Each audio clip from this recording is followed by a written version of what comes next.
রজব মাসে আজকে বুধবার নবীজির সাল্লাল্লাহু আলাইহি ওয়াসাল্লামের শিখানো ছোট্ট একটি দোয়া যদি পাঠ করতে পারেন, হায়াত বাড়বে, রিজিক বাড়বে, অভাব অনটন আল্লাহ পাক রব্বুল আলামিন দূর করে দিবেন। এমনকি চারদিক থেকে আল্লাহ পাক রব্বুল আলামিন রিজিকের ব্যবস্থা করে দিবেন। রিজিক ইনশাল্লাহ চারদিক থেকে বাড়তেই থাকবে ইনশাআল্লাহ। প্রিয়দিনী ভাই ও বোনেরা, আজকে বুধবার দিন অথবা রাতে যখনই সময় পাবেন এই ছোট্ট দোয়াগুলো আমার সঙ্গে একটিবার করে করে পাঠ করবেন ইনশাআল্লাহ। প্রিয়দিনী ভাই ও বোনেরা, 1 নম্বরে আল্লাহ তাআলা আপনার জীবনের সমস্ত গুনাহকে মাফ করে দিবেন।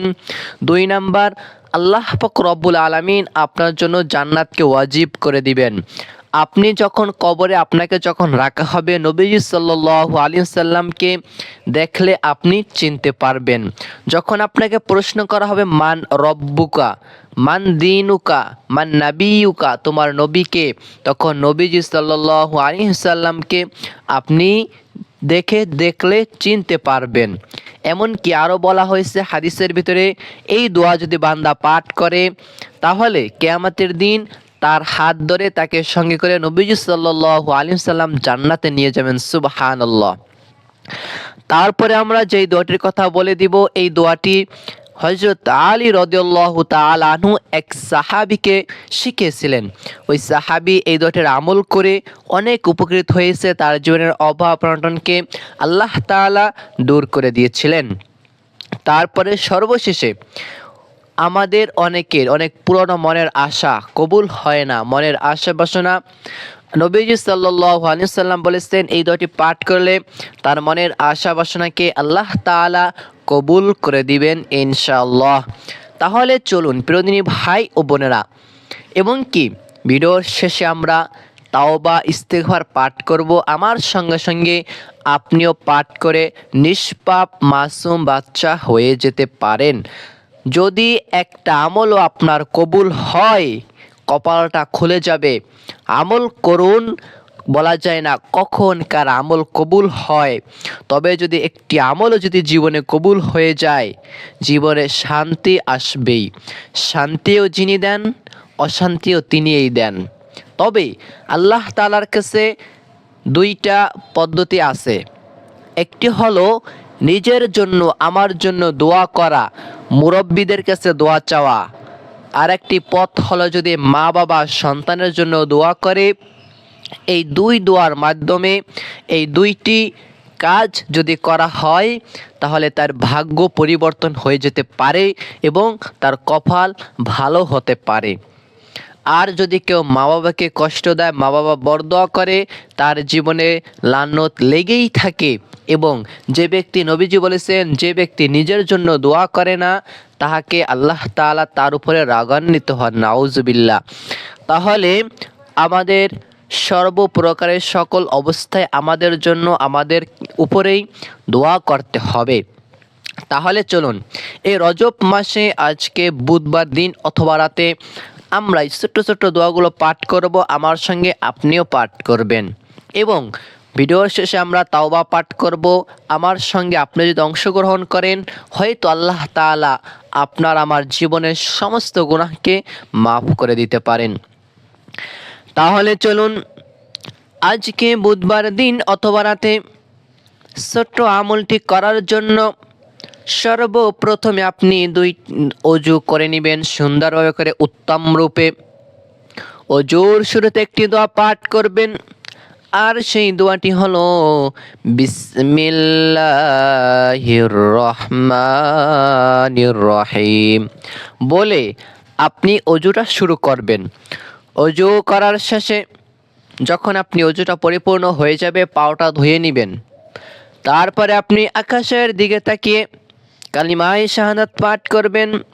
আশহাদু আল্লা ইলাহা ইল্লাল্লাহু ওয়া আশহাদু আন্না মুহাম্মাদান আবদুহু ওয়া রাসূলুহু। কালিমায়ে শাহাদাত পাঠ করবেন। এভাবে করে আঙ্গুল উপরের দিকে তাকিয়ে, আকাশের দিকে তাকিয়ে কালিমায়ে শাহাদাত পাঠ করবেন। তারপরে আপনি একটা ভালো স্থানে, পাক পবিত্র স্থানে বসবেন। বসার পরে 2 রাকাত সম্ভব হলে 2 রাকাত নফল নামাজ আদায় করবেন। নিয়ত করবেন এইভাবে করে, আমি 2 রাকাত সলাতুল হাজতের নামাজ আদায় করতেছি কিবলামুখ হয়ে আল্লাহ তাআলা রাজি খুশির জন্য, আল্লাহু আকবার। আবারও বলে দিচ্ছি, আমি 2 রাকাত সলাতুল হাজতের নামাজ কিবলামুখী হয়ে আল্লাহ তাআলা সন্তুষ্টির জন্য আদায় করতেছি, আল্লাহু আকবার। এভাবে করে নিয়ত করে যেইভাবে করে আপনি নামাজ আদায় করেন, ঠিক এই নিয়মে আপনি 2টি রাকাত নামাজ আদায় করবেন সম্ভব হলে। আর যদি মনে হয় আপনি নামাজ আদায় করতে পারবেন না, যে সকল মা ও বোনেরা অসুস্থ আছেন, পিরিয়ড আছে, শরীরে অসুস্থতা আছে, অজু করতে পারবেন না, তাহারাও চাইলে এই আমলটি করতে পারবেন, কোনো সমস্যা নেই। যেহেতু এগুলো জিকির দোয়া আপনি যখন ইচ্ছা তখনই পাঠ করতে পারেন। তবে টয়লেটে, প্রস্রাবখানায়, এই সকল অবস্থাতে এই সকল দোয়া পড়বেন না। তাছাড়া ব্যতীত আপনি রান্না করতেছেন, কাজ করতেছেন, যে কোনো অবস্থাতে আপনি দোয়া পাঠ করতে পারেন, কোনো সমস্যা নেই। তাহলে চলুন এখন আমরা সেই দোয়াটির কথা বলে দিব। অবশ্যই ধৈর্য ধরে ভিডিওটি দেখতে থাকুন, আমি প্রতিটা পয়েন্ট বাই পয়েন্ট বলে দিব। 1 নম্বরে 2 রাকাত নামাজ আদায় করে নেবেন নফল নামাজ, সম্ভব হলে 2টি রাকাত নফল নামাজ আদায় করে নেবেন। কেননা নবীজি সাল্লাল্লাহু আলাইহি ওয়াসাল্লাম এবং আল্লাহ তাআলা, আল্লাহ পাক রব্বুল আলামিন যতগুলো নবী এবং রাসূলকে দুনিয়াতে প্রেরণ করেছেন, দুনিয়াতে পাঠিয়েছেন, সকল নবী রাসূলেরাই যখন বিপদে পড়ে যেতেন, তার উম্মতরা তাকে যখন কঠিন প্রশ্নের মুখে যখন তাকে ঢেলে দিতেন, তখন তিনি একটা কাজ করতেন, 2 রাকাত নামাজ আদায় করতেন। আর এই নামাজ অনেক পাওয়ারফুল আমল। নামাজ পড়ার সঙ্গে সঙ্গেই আল্লাহ তাআলা তাকে জানিয়ে দিতেন, ফল তারা সঙ্গে সঙ্গে পেয়ে যেতেন। তাহলে 2টি রাকাত নামাজ আদায় করে নেবেন। নামাজ আদায় করার পরে আপনি সুন্দর একটা স্থানে বসবেন। সর্বপ্রথমে একটিবার দরুদ ইব্রাহিম পাঠ করবেন। আমার সঙ্গে সঙ্গে পাঠ করুন, আল্লাহুম্মা সাল্লি আলা মুহাম্মাদিন ওয়া আলা আলি মুহাম্মাদ কামা সাল্লাইতা আলা ইব্রাহিম ওয়া আলা আলি ইব্রাহিম ইন্নাকা হামিদুম মাজিদ। আল্লাহুম্মা বারিক আলা মুহাম্মাদিন ওয়া আলা আলি মুহাম্মাদ কামা বারাকতা আলা ইব্রাহিম ওয়া আলা আলি ইব্রাহিম ইন্নাকা হামিদুম মাজিদ। দরুদ ইব্রাহিম পাঠ করবেন। দরুদ ইব্রাহিম যদি আপনার কাছে বড় হয়ে যায়, তাহলে আপনি ছোট্ট দরুদ পড়তে পারেন। সাল্লাল্লাহু আলাইহি ওয়াসাল্লাম, সাল্লাল্লাহু আলাইহি ওয়াসাল্লাম, এই দরুদ শরীফটাকে পাঠ করবেন। তারপরে আপনি হযরত আদম আলাইহিস সালাতু ওয়াস সালাম যে দোয়াটি পাঠ করেছিলেন, আল্লাহ তাআলা তার উপর রাজি খুশি হয়ে তাকে মাফ করে দিয়েছিলেন। ফাতালাক্কা আদম মির রাব্বি কালিমাতিন ফাতাবা আলাইহি ইন্নাহু আত-তাওয়াবুর রহিম। যখন হযরত আদম আলাইহিস সালাতু ওয়াস সালাম যখন আল্লাহ তাআলার কাছে যখন তাওবা করলেন, তখন ইন্নাহু আত-তাওয়াবুর রহিম, আল্লাহ তাআলা তার তাওবাকে কবুল করে নিয়েছিলেন। আল্লাহ তাআলা হচ্ছেন রহমান। আল্লাহ তাআলা হচ্ছেন কি? রহমান, তিনি অনেক দয়ালু।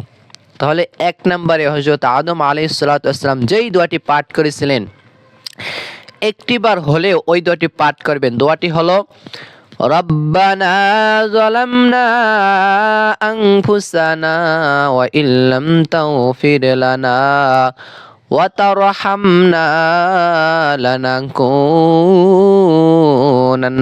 মিনাল খাসিরিন। এই দোয়াটি একটিবার পাঠ করবেন। পাঠ করার পরে আপনি তারপরে 2 নম্বরে যে দোয়াটি পাঠ করবেন আমি বলে দিচ্ছি। নবীজি সাল্লাল্লাহু আলাইহি ওয়াসাল্লাম বলেছেন, এই দোয়াটি যদি কোনো বান্দা পাঠ করে, তার জন্য জান্নাত আল্লাহ তাআলা ওয়াজিব করে দিবেন কাল কিয়ামতের দিন। আমি তার হাত ধরে তাকে জান্নাতে নিয়ে যাব। সুবহানাল্লাহ। সেই দোয়াটি পাঠ করবেন। দোয়াটি হলো রাদিতু বিল্লাহি রাব্বাও ওয়া বিল ইসলামি দীনাও ওয়া বিমুহাম্মাদিন সাল্লাল্লাহু আলাইহি ওয়াসাল্লাম নাবিয়্যা। আবারও বলে দিচ্ছি, রাদিতু, আমার সঙ্গে সঙ্গে পাঠ করুন, রাদিতু বিল্লাহি রাব্বাও ওয়া বিল ইসলামি দীনাও ওয়া বিমুহাম্মাদিন সাল্লাল্লাহু আলাইহি ওয়াসাল্লাম নাবিয়্যা। এই দোয়াটি আপনি একটিবার পাঠ করবেন। তারপরে আপনি হযরত আলী রাদিয়াল্লাহু তাআলা আনহু একবার এক সাহাবীকে যে দোয়াটি শিক্ষা দিয়েছিলেন, ওই সাহাবী এই দোয়াটির আমলটি করে তার জীবনে অভাব অনটন আল্লাহ তাআলা দূর করে দিয়েছিলেন। সুবহানাল্লাহ। সেই দোয়াটি পাঠ করবেন। ও প্রিয়দিনী মা ও বোনেরা, ভাইরা, আপনারা যারা এই সকল আমলের ভিডিও দেখেন, মনে হয় একটু বিরক্ত লাগে, তাই না? আপনি যদি জানেন শয়তান আল্লাহ তাআলাকে বলেছিল, আল্লাহ যে সকল বান্দারা ভালো কাজ করবে তাদেরকে আমি বাধা দিব, আপনি আমল করতেছেন, এটাও কিন্তু শয়তান আপনাকে ধোঁকা দিতেছে। তাই অশান্তি কষ্ট মনে অনুভব হলেও নিজেকে বুঝ দিবেন, এটাই হচ্ছে মুমিনের কাজ। তাহলে আপনি যে দোয়াটি পাঠ করবেন, দোয়াটি হলো আল্লাহুম্মা কফিনি বিহালালিকা আন হারামিক ওয়া আগনিনি বিফদলিকা আম্মান সিওয়াক। আবারও বলে দিচ্ছি, দোয়াটি হলো আল্লাহুম্মা কফিনি বিহালালিকা আন হারামিকা ওয়া আগনিনি বিফদলিকা আম্মান সিওয়াক। এই দোয়াটি পাঠ করবেন আপনি। সর্বশেষে মনের আশা বাসনা কবুল হওয়ার জন্য অনেকের আশা যে আল্লাহ তুমি আমার মনের আশাটাকে কবুল করে নাও, আমার একটা চাকরির ব্যবস্থা করে দাও, আমার ভালো একটা অবস্থানের ব্যবস্থা করে দাও। হায় আল্লাহ তাআলা, অনেকের বিবাহ শাদী হচ্ছে না, তুমি একটা ভালো বিবাহ শাদীর ব্যবস্থা করে দাও। অনেক পুরুষ মানুষ আছে যারা মেয়ে খুঁজে পাচ্ছে না, তুমি একজন নেককার স্ত্রী দান করো। অনেক মহিলা মা ও বোন আছে আল্লাহ যারা নেককার একটা স্বামী চায়, উত্তম চরিত্র ভালো চরিত্র একটা স্বামী চায়, তুমি তাকে স্বামী একটা নেককার স্বামী দান করো, আমিন। অনেক মা ও বোনেরা আছেন সন্তান হয় না, আল্লাহ তাআলা তুমি তাদেরকে একটা নেককার সন্তান দান করো, আমিন।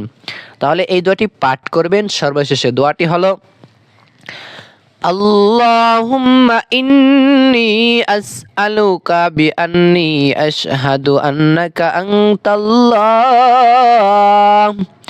লা ইলাহা ইল্লা আনতাল আহাদুস সামাদুল্লাযী লাম ইয়ালিদ ওয়া লাম ইউলাদ ওয়া লাম ইয়াকুল লাহু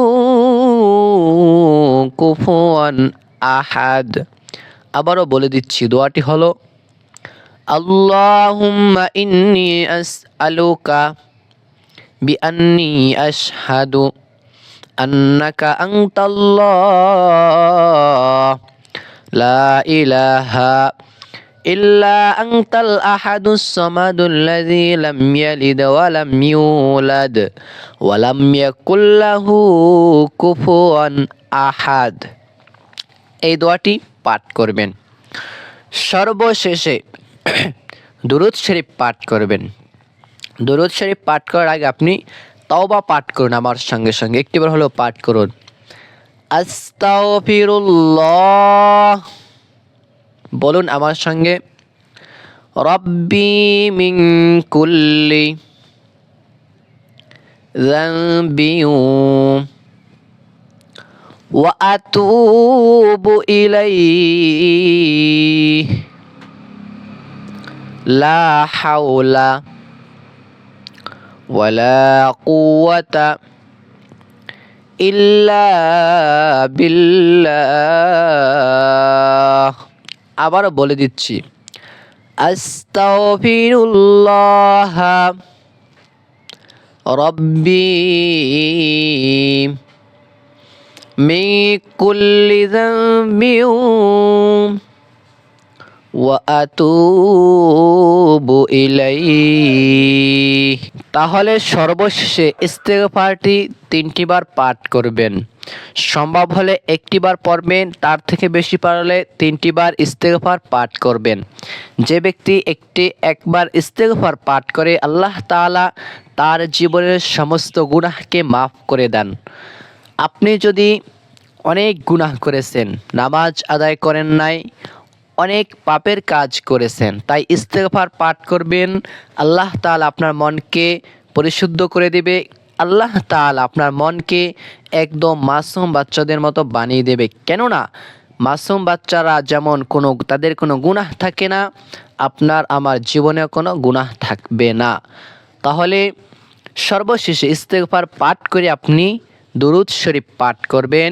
সম্ভব হলে 1টি বার দুরূদ ইব্রাহিম পাঠ করবেন। আর যদি না পারেন তাহলে ছোট দুরূদ সাল্লাল্লাহু আলাইহি ওয়াসাল্লাম, এই দুরূদ শরীফটাকে আপনি পাঠ করবেন। এভাবে করে আমল করে আল্লাহ তাআলার কাছে দোয়া করবেন। হাত তুলে আপনার মনের আশা বাসনা দুঃখ কষ্ট চাহিদার জন্য আল্লাহ তাআলার কাছে চাইবেন। আল্লাহ তাআলা যেন আমাদের সকলের জীবনের গুনাহকে মাফ করে দেন। আল্লাহ তাআলা যেন আমাদের জীবনের অভাব অনটনকে দূর করে দেন। আল্লাহ তাআলা যেন আমাদেরকে সকল দিক থেকে অনেক ভালো রাখেন। সবার জন্য দোয়া করে, আপনাদের জন্য আল্লাহ তাআলার কাছে দোয়া করে আপনাদের নেক হায়াত সুস্থতা আল্লাহ তাআলার কাছে চেয়ে আমি এই জায়গায় বিদায় নিচ্ছি।